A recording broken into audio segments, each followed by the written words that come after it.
Malcolm Aldrich used more than 20 aliases and 5 social security numbers as he ripped off unsuspecting victims over 4 decades. How would you describe Malcolm Aldrich? I would describe him as a longtime, well-documented con man. Pat Kiernan was in charge of the white-collar crime unit at the St. Louis Circuit Attorney's Office when Aldrich was the mastermind of a massive real estate scam nearly 10 years ago. He's been a con man that's been around since the 1970s and 80s. He's been a consistent problem. In 2001, then Attorney General Jay Nixon sued Aldrich and his partners. A judge granted an order stopping them from conducting business. Aldrich took off, winding up in Memphis, where he quickly launched another fraud that investor George Pence said cost him $50,000. They were ripping everybody off they could. A year after Aldrich arrived in Memphis, Attorney General Nixon cut a deal with him and his partners, forcing them to pay a $13,000 fine and agree to never own or manage residential real estate in Missouri again.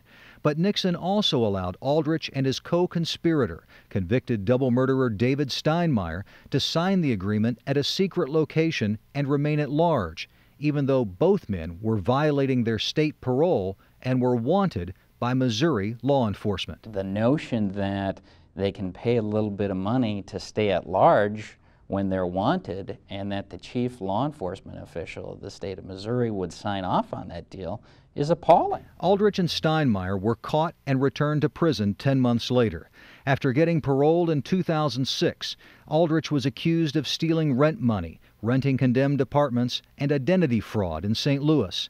The circuit attorney recently charged him in what investigators describe as a fraud involving $5 million worth of real estate. He's being held without bond. The deal that you reached with him allowed him to remain at large on the condition that he not manage or own real estate in Missouri.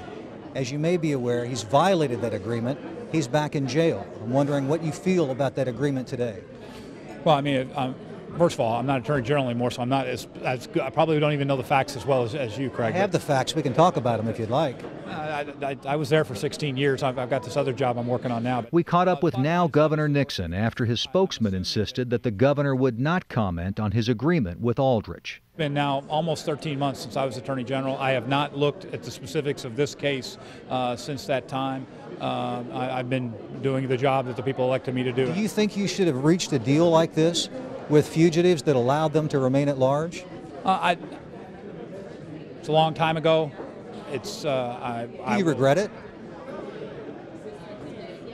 I mean, I don't remember enough the specifics to be insightful here. I'm sorry. I have never heard of a situation like this.